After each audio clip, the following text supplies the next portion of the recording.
Hola, buenas tardes. Un gusto tener la oportunidad de presentar para ustedes y les agradezco a los que se hayan quedado. Sé que fue una jornada larga.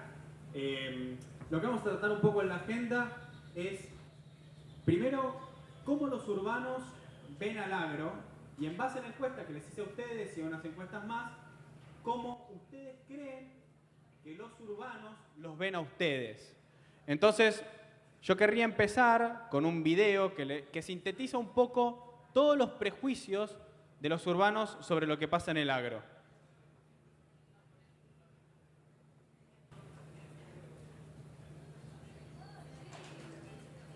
La fabulosa historia de la sojita traviesa. ¿Con el sonido? Sí. Poneme el sonido.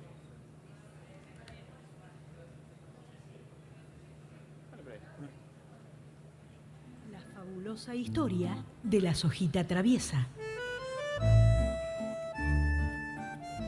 Esta es la historia de una sojita traviesa que no quiso ser una simple milanesa y prefirió un mundo de aventuras lleno de locuras y travesuras. Como sabrán, por todos lados hay muchas hojitas que fueron expulsando a las viejas vaquitas. Ni siquiera los pequeños campesinos son necesarios en este triste destino.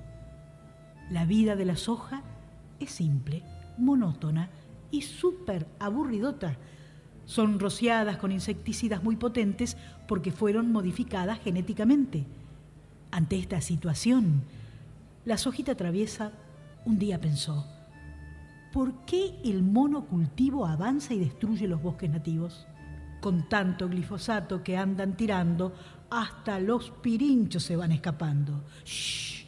Cerrá esa bocota y no hagas preguntas como una marmota, le dijeron las demás hojitas, que querían seguir calladitas.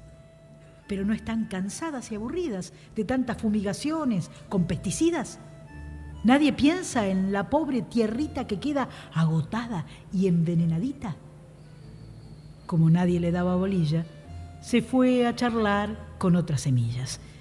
Y así llegó a una huerta llena de flores, donde había vegetales de todos los colores. Las arvejas y las lentejas le dieron la bienvenida y la sojita traviesa se quedó sorprendida. No sean tan vivarachas como la remolacha, gritaba un tomate que estaba de remate. Cantemos y bailemos juntos, decía un poroto, y todo era una fiesta llena de alboroto. ¿A qué se debe tanta alegría?, preguntó la sojita, todavía sorprendida. Es que somos muy felices, dijeron a coro un par de lombrices. Vivimos la vida sin pesticidas, con mucho entusiasmo y también rebeldía. Fue entonces que la sojita traviesa pudo comprender que somos parte de la naturaleza y que de ella debemos aprender. Es hora de que se termine esta historia, dijo por lo bajo una vieja zanahoria. Bueno, el video básicamente es un rejunte de todos los prejuicios urbanos sobre cómo nosotros hacemos agricultura. Y no es un video, la presentación. Y no es un video que no tiene sustento. El movimiento CREA hace anualmente una encuesta donde releva cuál es la percepción de las distintas ciudades, no solamente Buenos Aires, sino centros urbanos rurales como pueden ser Córdoba y Santa Fe, de qué es lo que piensan los urbanos sobre lo que pasa en el agro, y les resumo la conclusión. El agro está concentrado, tiene ganancias excesivas, no se preocupa por el medio ambiente, hace un abuso de fertilizantes y además, como si todo lo que le dije fuera poco, tiene trabajo esclavo. Eso es lo que sale de la encuesta que hace el movimiento CREA en zonas urbanas. Y el video es interesante porque, bueno, habla de las vacas que fueron expulsadas por la soja, algo que nosotros sabemos que es muchísimo más complejo, que tiene que ver con dinámicas de mercado, que tiene que ver con lo que pasó con la intervención del mercado de carnes. Y nosotros sabemos que está el ejemplo de Uruguay, en el cual la agricultura creció y la ganadería también. El video dice que existen los campesinos. Los campesinos son una figura que es muy difícil de encontrar en el agro argentino. En el agro argentino hay productores, hay peones rurales, hay contratistas, hay maquinistas, hay dueños de la tierra, hay muchas cosas, pero el campesino, como se lo interpreta en la ciudad, esa persona que vive en una parcela y hace un consumo de autosubsistencia, no estuvo tanto en contacto con lo que fue la expansión de la frontera agrícola. Después, una de las grandes trampas que hace es que se humaniza a las plantas para generar una empatía irreal con el interlocutor, que son niños básicamente. Y cuando vos mirás un campo, y las plantas son humanos, un campo es un campo de concentración. Están en hileras acordonadas por un alambre, una cárcel básicamente. El glifosato no se tira tanto. Yo tengo un estudio de consumo de agroquímicos y por todo concepto, en toda el área agrícola extensiva argentina, se tira menos de 1 miligramo de principio activo por metro cuadrado. Eso es prácticamente tirar una gota por metro. O sea que de ahí a inundar el campo de agroquímicos, para mí por lo menos hay un tranco. Es un herbicida que es prácticamente inocuo para la fauna, no mata animales y hay que estudiar el impacto sobre determinados insectos. No se aplica por avión y esta es una imagen muy interesante. Para todos los que estamos en el agro, el avión es un símbolo de progreso, de tecnología, el avión que hace aplicación de agroquímicos. En cambio, para la ciudad, el avión es la muerte que viene desde el cielo. O sea, para lo que nosotros es progreso y tecnología, en otro ámbito es la muerte que viene desde el cielo. Es mentira que la tierra queda agotada. De hecho, gracias a la siembra directa y un montón de innovaciones, lo que hicimos fue recuperar materia negra y recuperar suelo agrícola, y hay miles de ejemplos como el Valle del Yangtze en China, donde se hace agricultura hace más de 3.000 años.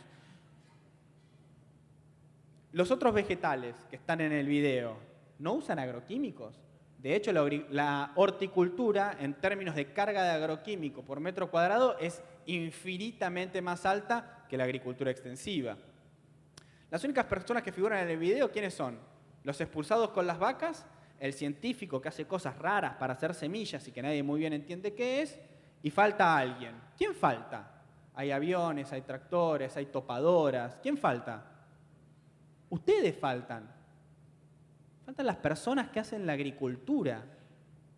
Y eso es clave, porque si vos deshumanizás al objeto que criticás, es mucho más fácil presentarlo como un enemigo despiadado que nadie sabe quién es. Voy a contarles una historia. El agro es mucho más que agro, el campo es mucho más que campo. Podría decirles que somos el 60% de las exportaciones argentinas y no me equivocaría.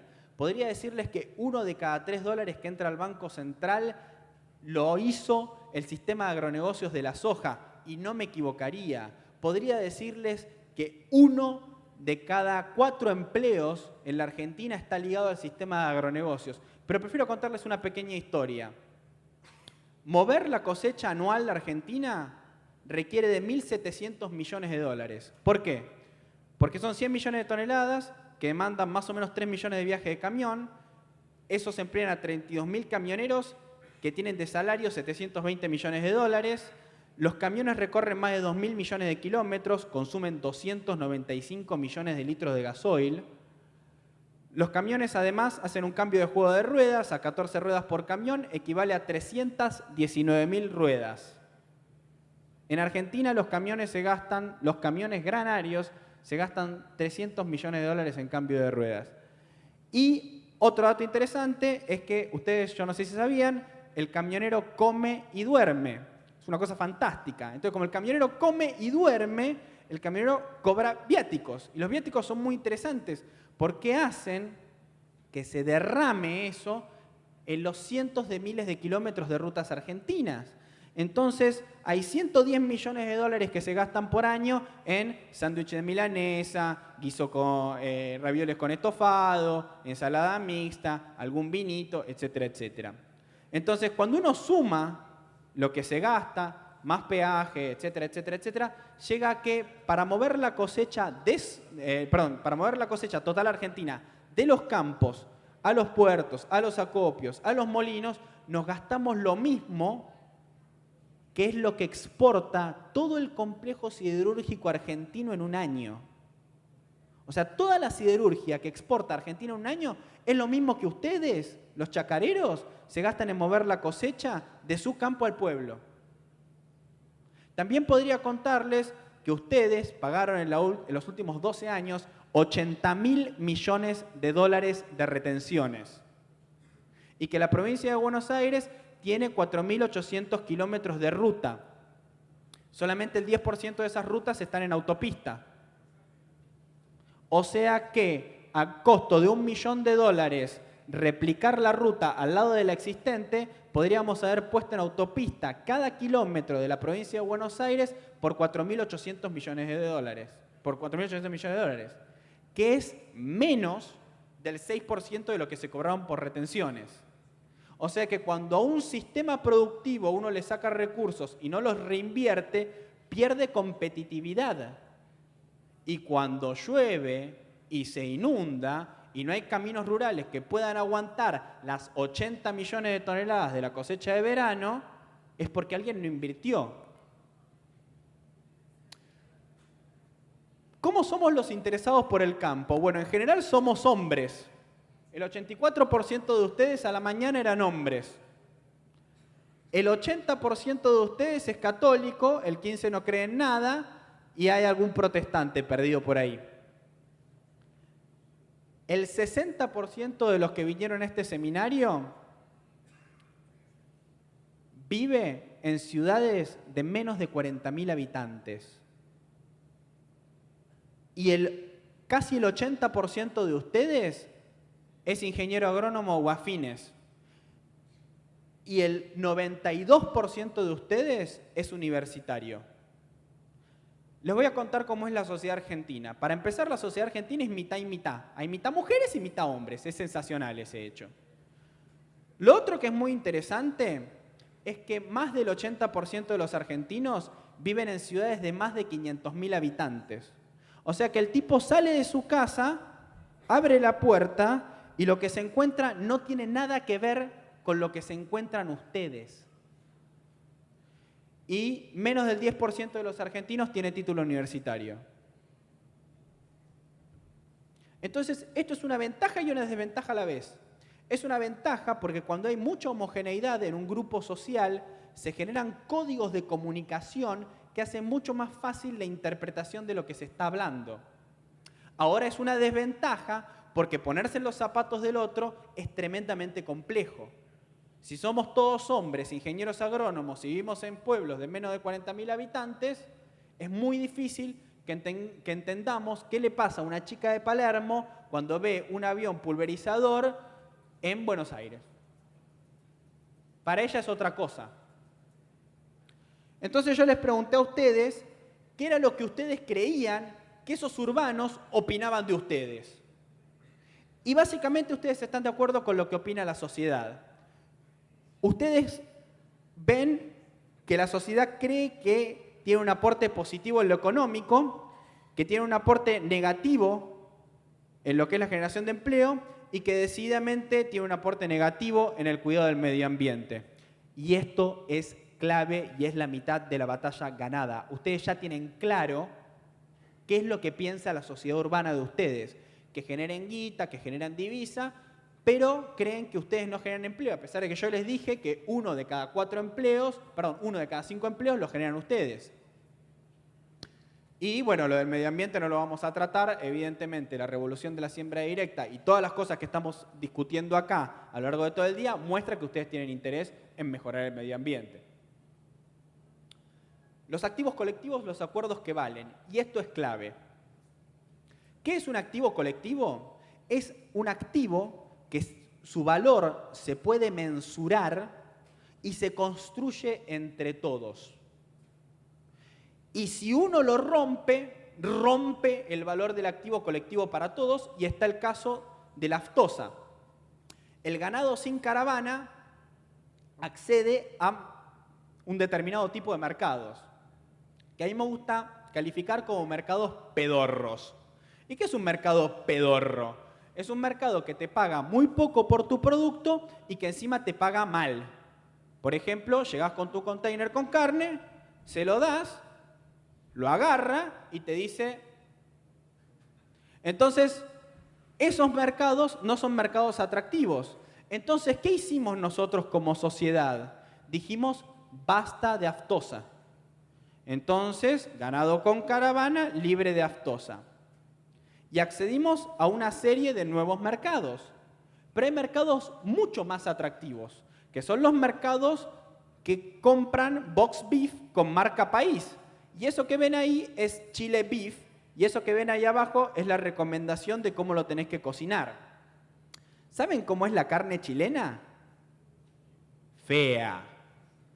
Muy fea. Pero tiene dos grandes ventajas. Tiene trazabilidad. Entonces el cliente sabe que cuando compra Chile Beef está comprando un determinado tipo de carne, un montón de valores que son tangibles, que los puede ver, y otro montón de valores que son intangibles, que vienen con la marca país. Entonces, si vos le vendés tu ganado a mercados pedorros, el stock de tu ganado vale más o menos 34.500 millones de dólares. Si vos haces el esfuerzo para crear el activo colectivo ganado argentino libre de aftosa y accedes a mejores mercados, el valor de tu ganado empieza a crecer. Y si encima haces un activo colectivo de segunda generación, eso quiere decir que no es que te pones de acuerdo solamente con los que comparten tu actividad, sino que generás pactos con aquellos que no están directamente relacionados a tu actividad y, por ejemplo, te dejan exportar un 30% de tu producción. Y cuando vos haces eso, con marca país, no solamente generás más divisas, más empleo, más valor de la producción, etcétera, etcétera, sino que llegás a la góndola de tu cliente y te apropias del verdadero valor, que es el valor de la marca. Dejás de vender carne argentina a granel y empezás a vender cortes de carne con marca país y trazabilidad. Hoy la carne más exitosa de Europa es la carne escocesa, que tiene un código QR, le sacás una foto al código QR y viene con una foto del farmer que crió esa vaca en Escocia. Y eso es más que vender carne, es vender una historia, es vender una marca. Es lo mismo que le venden a ustedes cuando le venden un cantante de música, cuando les venden un estilo de ropa, etcétera, etcétera. Y ya que estamos hablando de malezas, les quería contar un ejemplo de cómo hay un activo colectivo maleza. Estuvimos toda la mañana charlando sobre estrategias de control que mezclan nuevas moléculas, distintas cargas de intensidad agroquímico, rotaciones, etcétera, etcétera, etcétera. Pero el esfuerzo más complejo que tenemos que hacer como sistema es el activo colectivo campo argentino libre de malezas resistentes. ¿Por qué? Porque nos gastamos más o menos 1.300 millones de dólares por año para evitar una pérdida potencial de 8.400 millones de dólares por año solamente en soja. O sea, todos ustedes juntos se gastan 1.300 millones de dólares porque saben que si no se los gastan, la caída en rendimiento de una expansión significativa de las malezas que cope sus campos genera una pérdida potencial para el país de 8.400 millones de dólares. Y el activo colectivo es muy sencillo. Che, macho, cuando te estás llevando la cosechadora, limpiala. Pues por ahí te estás llevando semillas de amaranthus al lote vecino y estás expandiendo una maleza resistente. No es tan complicado. Y hay una serie de acuerdos mucho más complejos sobre los que se habló en este panel que tienen que ver con la longitud de los alquileres, etcétera, etcétera, etcétera. Pero eso es un activo colectivo. ¿Por qué? Porque de la misma manera que en el 2001 hubo un tránfuga que contrabandeó vacas de Paraguay y trajo la aftosa y rompió el activo colectivo carne libre de aftosa, si alguno de ustedes no controla sus malezas, infecta con sus malezas el lote del tipo que sí las está controlando. Y generamos ese gasto adicional de 1.300 millones de dólares. Ahora les voy a hablar de Estados Unidos, Argentina, farmers y productores y espero poder expresarme correctamente. ¿Qué hacen los farmers norteamericanos? Los farmers norteamericanos se funden con el esquema de poder de Estados Unidos. Esas fotos las saqué en la estación de subte de Washington del Congreso. Y esta es una campaña pagada por los farmers sobre qué es lo que hacen ellos para el país. Entonces los farmers dicen, somos familias, perdón, no veo absolutamente nada, somos familias que generamos récord de producción, que a su vez generan un récord de exportación, que implementan tecnología para cuidar el medio ambiente.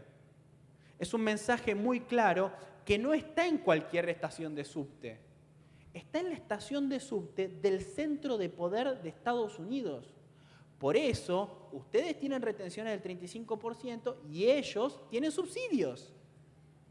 Porque comunican, porque se entrelazan con el poder político y porque ejercitan el lobby. Y esto es clave. Y para cada actor, un mensaje de comunicación customizado para ese actor. Entonces, a los diputados y asesores de diputados que pasan por el Congreso, un mensaje muy claro. Familias, puestos de trabajo, exportaciones, producción, medio ambiente. ¿De acuerdo?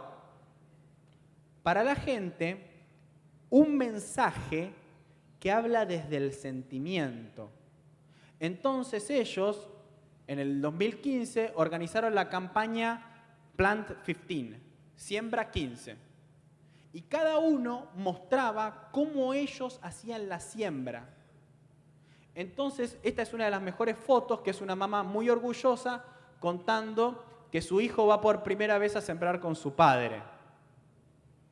¿No? Y acá esa misma mamá cuenta que son granjeros, que producen comida, etcétera, etcétera. Acá hay otro que está mostrando cómo le gana la nieve, a este que se le volcó la tolva, ¿no? Y somos muchísimos, somos muy diversos. Eso es lo que quisieron mostrar. Y entonces la segunda campaña que sacaron fueron las mujeres de la cosecha 2015. Y eran todas mujeres sacándose selfies mientras cosechaban. ¿No? Y acá pusieron a la nena, ¿no? Adentro de la rueda, del John Deere, y todo divino. Entonces, ¿qué es eso? Eso es el combate contra la deshumanización del productor. Son personas como vos, como yo, laburamos. Y les voy a contar la historia del hashtag Siembra15. Yo esta charla la di en un par de lugares y un amigo, me hice amigo ahí, dijo, si los yanquis lo hicieron, ¿por qué no lo estamos haciendo nosotros? Y agarró y vio la foto de la beba y entonces agarró y puso a su beba en el lote, prendió y lo arrobó a Nelson Castro y le dijo, muchachos, por favor, ayúdenos a difundir lo que hacemos en el campo de Argentina, hashtag Siembra15. Un hashtag en Twitter es un tema, es la forma de iniciar un tema de conversación. Vos tocas ahí y todos los que hablan de eso te aparecen, ¿de acuerdo? Entonces, la foto tenía toda la emoción, pero le faltaba la explicación. Entonces, yo lo llamé, coordinamos y tomé la foto y dije, en Roberts, en el campo, un nuevo ciclo comienza. Siembra 15. Y ahí llamé a un montón de amigos de CREA, de APRESID, etcétera, etcétera, y dije, muchachos, se despertó uno. Porque eso no sirve que lo haga yo. Yo vivo en Villa Urquiza, a mí no me cree nadie. Le creen a ustedes, ustedes son los productores, ustedes son los protagonistas de contar su historia. Y esa es la clave. Y vamos a repasar un poco qué es lo que pasó con el hashtag Siembra15. Uno metió el avión, el otro puso las vacas, plantas, muchas plantas y muchas máquinas, ¿no? Entonces, ¿cuál fue la diferencia entre los farmers y los productores argentinos? Los farmers lo hicieron pensando en su interlocutor. los productores argentinos la hicieron pensando en lo que les fascina a ellos. ¿Y qué es lo que le fascina a cualquiera de ustedes? Los fierros. Máquina más grande, que cosechan más mejor, el avión, qué sé yo. Y obviamente elegí las peores. Hay fotos muy buenas. Créanme que hay fotos muy buenas, entren y mírenlo. Pero lo que les faltaba sobre todo era explicación. La gente de la ciudad no sabe lo que ustedes hacen y no le interesa. Ustedes para comunicar tienen que buscar puntos de unión, de emotividad con su interlocutor y asumir que no sabe absolutamente nada de lo que le están contando y que es foja cero. Los decisores. ¿Quiénes son los decisores en Argentina? Para empezar, los 45 millones de argentinos que votan. Entonces, si los 45 millones de argentinos que votan creen que ustedes tienen ganancias concentradas, no se preocupan por el medio ambiente y son esclavistas, la obvia conclusión es, métanle retenciones hasta hacerlos percha, porque son malas personas. Si ustedes comunican y se entrelazan con la sociedad y con el poder político, es muy difícil que sean tolerables las retenciones, o los ROE, o etcétera, etcétera, etcétera. Y no porque haya cambiado el gobierno, esos problemas han desaparecido. Ahora se liberó la exportación de carne. Los gobiernos están conformados por políticos y por más bueno que sea el político, la misión del político es renovarse en el cargo. Y si el precio del asado llega a los 200 pesos, van a cerrar las exportaciones de carne de vuelta y yo lo voy a entender y yo lo voy a apoyar porque yo vivo en Villa Urquiza y yo no quiero pagar el asado a 200 mangos. Así que más vale que hagamos algo para que esté más barato. Y hay formas de hacer para que esté más barato, pero son un activo colectivo, como les conté antes. Los decisores. Tenemos que comunicar todos. Y en el agro tenemos un problema, que es que estamos atomizados y dispersos en la geografía. ¿Cuántas fábricas de vidrio hay en Argentina? 3. 2 de botellas y una de vidrio plano. Eso es concentración. ¿Saben cuántos productores ganaderos hay en Argentina con más de 100 cabezas? 70.000. Y antes de Moreno había 82.000. ¿Saben cuántos productores de grano hay? Más de 50.000. Están atomizados y dispersos en la geografía. Y como ustedes son ingenieros agrónomos, no me van a dejar mentir. ¿Qué es lo que más hace un ingeniero agrónomo? Muy bien, maneja. Lo que más hace un ingeniero agrónomo es manejar. ¿Y cómo es el manejar del ingeniero agrónomo? En general, si tiene suerte, es con radio.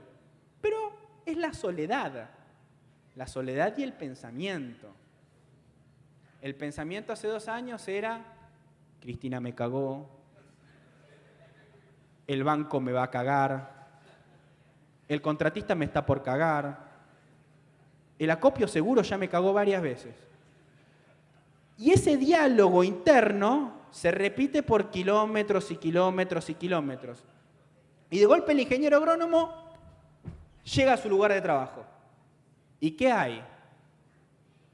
Plantas. Entonces el diálogo continúa, porque no hay mucho más. Entonces, esto es bueno para muchísimas cosas, pero es malo para comunicar, porque la naturaleza de su trabajo lamentablemente es huraña, es aislada, está atomizada, está dispersa, ¿no? Entonces, Twitter es una herramienta fundamental para la comunicación y en este preciso instante quiero pedirles a todos que se abran una cuenta. Porque Twitter, ¿cómo era la comunicación antes? La comunicación antes era masiva. Entonces estaba la novela de las 9 y todos la veían. ¿Cómo es la comunicación hoy? No, me metí en Netflix, me enganché con tal serie. Ah, ¿y vos cuál estás viendo? Yo estoy viendo otra. La comunicación hoy es de la cola larga. Para cada demanda una oferta customizada a medida de esa demanda. Con Twitter, ustedes hoy, cada uno de ustedes es un comunicador a muy bajo costo, al costo de lo que tengan ganas de ustedes de dedicarle el tiempo. Algunos objetivos: somos personas y trabajamos, disfrutamos y sufrimos como todas las personas. Hacemos más cosas que estar en el campo. Tenemos sueños, laburamos y tenemos miedos como todo el mundo. Pues muchas veces lo que pasa con algunos productores que están en Twitter es que lo único que hablan es de campo. Entonces reproducen un sistema de gueto. Y les cuento un secreto de cómo funciona Twitter. Pasan cosas fascinantes. Por ejemplo, cada vez que juega Boca River o la selección, mucha gente se junta en Twitter a ver el partido juntos. Entonces, andate esa vela, todas esas cosas que se van generando en ese ambiente, ¿de acuerdo? Entonces se juntan para cargar al de Boca o se juntan para cargar al de River, qué sé yo. Yo de fútbol soy una ojota, no entiendo nada, pero básicamente pasan esas cosas. Y después a lo largo de la semana la interacción, si ustedes suben una foto de ustedes laburando en el campo, lo que muestran es algo que potencialmente le puede generar curiosidad al otro. Ah, che, aparte de ser hincha de Boca, eras productor agropecuario. Entonces, los desafíos son: no somos los salvadores de la patria, ni lo seremos, y además no somos una preocupación para nadie. Métanselo en la cabeza. El campo argentino no es el salvador de la patria. ¿Es un sector económico muy importante? Sí. ¿Genera divisas? Sí. ¿Genera empleo? Sí. Pero solo no hace nada. Está en un sistema que se interrelaciona con mucha más gente. Y si yo a ustedes les digo que 1 de cada 5 empleos los generan ustedes, quiere decir que 4 de cada 5 los genera otro. Con lo cual, lejos estamos de ser los salvadores de la patria. Otro tema más: no asuman que como ustedes tienen problemas y los conocen muy perfectamente, el otro los conoce. Por ejemplo, ¿cuántos de ustedes saben que a los médicos en las prepagas los pedalean más de 3 meses con los pagos? A menos que tengan un familiar médico, dudo que lo sepan. De la misma forma, los médicos ni saben qué son las retenciones y no les importan y no tienen por qué importarles. De la misma manera que a ustedes no les interesa qué pasa con los médicos y las prepagas. Entonces, cuando inician la interacción con el distinto, lo primero que tienen que hacer es informar y tratar de, con ejemplos que a él le parezcan cercanos, explicarles su situación. Cuando yo le tuve que explicar a un programador que eran las ROE, yo le dije: imagínate que el Estado argentino haya decidido que programar es un servicio esencial para la sociedad. Entonces tu tiempo solamente se lo puedes vender a argentinos. ¿Qué, no puedo tener clientes en el exterior? No, no podés. Pero no hay tantos argentinos que quieran servicio de programación. Eso es lo que le pasaba a la gente que producía trigo. Ah, ahora entiendo. El que se enoja pierde, siempre. Si ustedes están tuiteando acá, contento con la cosecha, full, soja, re feliz, qué sé yo, y un tipo aparece y le dice: agrogarca, devolvela toda, te la quedás con toda vos. Y su respuesta a esa persona es: puto. Perdieron. Ustedes perdieron. Perdieron la oportunidad de explicarle a alguien qué es lo que ustedes hacen y por qué lo que hacen es importante. Ya termino. Y eso es muy importante. Nunca pierdan la oportunidad. Nunca pierdan la oportunidad de mostrar que los sensatos son ustedes y el que les dice agrogarca es el que es el insensato. ¿Conocés a otros productores? Yo, gracias a Twitter, conocí a productores de todo el país. Y muchos me han invitado y me han hecho conocer distintas realidades. Y gente que puede estar en el sudeste de la provincia de Buenos Aires haciendo trigo puede darse cuenta que tiene los mismos problemas que un productor de naranja de San Pedro, a pesar de que aparentemente no tengan absolutamente nada que ver. El 100% de la producción de granos del país se hace en municipios que concentran el 40% de la población. Entonces, su primer objetivo es convencer a sus vecinos de que ustedes son buena gente. Porque de la misma manera que en una propiedad horizontal ustedes no pueden hacer lo que se les cante, porque viene el consorcio y le dice no podés hacerlo, ustedes, frente a sus vecinos, no pueden hacer lo que se les cante. Y tienen que estar en un constante operativo de seducción, porque si no lo hacen, les van a quitar la licencia social para producir. Entonces, los 10 municipios que más granos producen tienen 1 millón de habitantes. Y de esos 10 municipios, 8 están en Córdoba. Y Córdoba fue la provincia que creció más en área agrícola en los últimos 10 años. A mí entonces no me llama la atención que los conflictos con ambientalistas estén en Córdoba. Porque era una provincia que tradicionalmente no era agrícola y que tenía a 1 millón de vecinos al lado de una agricultura que crecía a ritmo rampante. Lo último. Esto es la gente y ahora están los que deciden. Un presidente, 3 ministros, 4 gobernadores, 12 ministros provinciales, 117 diputados nacionales, 17 senadores provinciales, 226 diputados provinciales, 107 senadores nacionales y 313 intendentes. En realidad son 515, no sé, está mal. Hay 989 tipos que deciden sobre el área agrícola argentina.